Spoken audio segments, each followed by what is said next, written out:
Hey y'all, this is Fixer with Fran, where I talk about all things faith, family, food, and fun. Coming to check back in with you. I can't remember the last day this week that I did an AeroGarden update, but I wanted to let you know. Actually, it may have been 4 days ago because I think the last time I told y'all it was day 16 and today is day 20. So, have to be honest with you, I ended up pulling the parsley and the thyme that were in the center of this garden because they just weren't doing anything. And I think by day, what was it? On maybe day 17, I was kind of over it.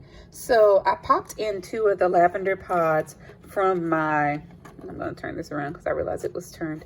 Anyway, I popped in 2 of the lavender pods that I got from AeroGarden for my replacement, and they've been in there at least 3 days. And check them out. Let's see if you can see this on here. There's definitely a little sprout there, and I'm going to lift it up and put it in the light a little closer so you can see it. Yeah, looks like 2. Nope. Yep, 2 and another one that's trying to start. And you may hear my toddler in the background. She's upstairs with her daddy. But that one, and then we have another lavender. Again, let me try to get this under the light for you. And there's another little green sprout. So, yeah, great picture there. So I'm excited because, as I mentioned before, I had lavender before that did not start for me. So I've also kind of adopted my husband's method of taking the power light boosters, flipping them to the back so that I can get access to it. So I did prune my basil here, and that just means that I took off where it was getting a little tall, and whenever you do a pruning, it's going to send more energy back into the plant. And what that means is that when you have these other little tiny leaves that are below a large set of leaves, if you cut off that large set of leaves, then the leaves that are below will start to get larger. So let me find one here. So if I were to cut these right here, this large set, right under here where you see these teeny tiny leaves in front of my finger, those will start to get bigger and grow out. And I may come in and do another pruning, and I just pruned the last ones, did a quick clip, and then included them in the salad that I had that day. And it was a really nice fresh taste to have in the midst of just a regular salad green mix. So I don't know, everyone in the different AeroGarden groups says that AeroGarden's mint is not the tastiest one. So this is the first time that I've had mint to germinate for me from the AeroGarden herb pods.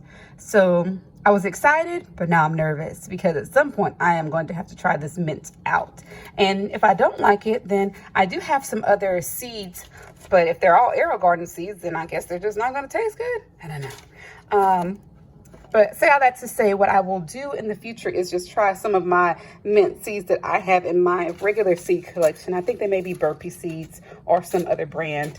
So with my dill, I did a pruning of my dill as well, and I'm probably going to prune it again. I believe in reading the pruning guide or pruning suggestions that came with the garden. They say not to do more than 2/3 of the plant. So I will probably prune this down because you want to prune your dill because dill can get very long and very spindly, kind of like this, and when you prune it again, just like with the basil, it sends more energy back down into the plant. It helps you get a stronger stalk. And for me, I kind of want to keep these lower, especially while my others are germinating and still coming up as young seedlings. So I'm just going to keep pruning these back down so that I can kind of get them all paced to the same height. Now, anybody that's grown herbs knows that different herbs have different growing speeds, growing tendencies, and preferences.